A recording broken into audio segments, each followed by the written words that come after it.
কোন বাক্যটা সঠিক? This is a phone or it's a phone? যারা যারা বলছেন ইটস আ ফোন, তাদের ভাবনাটা 100% রং। কারণ দেখতে থাকেন। প্রথমে আমি দিস সম্পর্কে বলছি। দিস হবে যখন হাতের নাগালে কোনো কিছু থাকবে।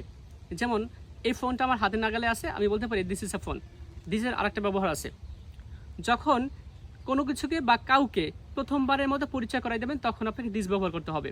যেমন আপনারা আমাকে যারা চেনেন না, তাদের উদ্দেশ্যে বলছি দিস ইজ এইচ.এম. মামুন। এ পর্যায়ে আমি ইট সম্পর্কে বলছি। ইট হচ্ছে কোনো সিঙ্গুলার নাউনের প্রোনাউন হিসেবে ইট ব্যবহার করা হয়। যেমন this is a phone, it was but a long time ago.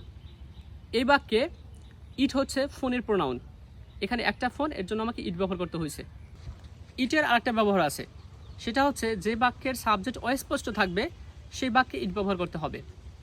যেমন এই মুহূর্তে বৃষ্টি হচ্ছে, ইটস রেইনিং নাও। এই মুহূর্তে বৃষ্টি হচ্ছে, এই বাক্যের সাবজেক্ট কিন্তু অস্পষ্ট, এর জন্য আমাকে ইট ব্যবহার করতে হয়েছে, যেটাকে ইংলিশে জাম্বি সাবজেক্ট বলা হয়। আশা করি এনজয় করছেন। Thank you very much for watching. Bye by.